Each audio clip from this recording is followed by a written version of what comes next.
जे काही येतात झाडाला, तर चिंच उन्हाळ्यामध्ये येते, पण जे काही रब्बीमध्ये येतात ती सुगी असते, हिवाळ्यामध्ये येणारे फळं, त्याविषयी त्यांची ती कविता आहे. ती कविता मी तुम्हाला म्हणून दाखवत. तुझं नाव काय? निवर्ती मुंडकर. आणि तुझा?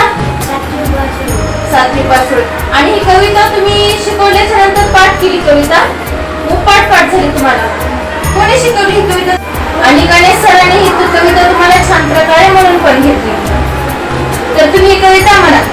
रानातल्या होळीला वाजून आली थंडी, काट्यातून लगडली गोरे सात खंडी, वरणावरचे झाड झटकापू लागले, तंटे पेरू लागू लागले, होळीची मोजाडी हरभऱ्याचे राणे, पाण्यातले पोपट वाहून आले गाणे, चिंचेचे हात पाय टाकून आले वाकले, दाणीतून डोक्यावरले घालून आले वाकले, थंडी आली पेट वागली हात पाय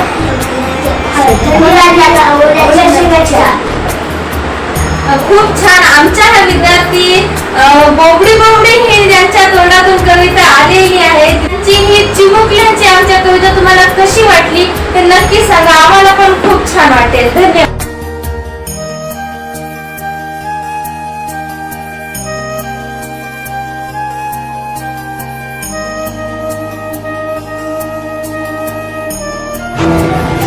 एकलव्य निवासी हॉस्टेल नमस्कार चौक नांदेड. पहिली ते 10वीच्या विद्यार्थ्यांना राहण्याची, जेवणाची व क्लासेसची सर्वोत्कृष्ट सोय. या हॉस्टेलमध्ये गेली 6 वर्षापासून वेगवेगळ्या स्पर्धा परीक्षेमध्ये पात्र आहेत व गेली 6 वर्षापासून 10वीचा 100% निकाल देणारा हॉस्टेल आहे.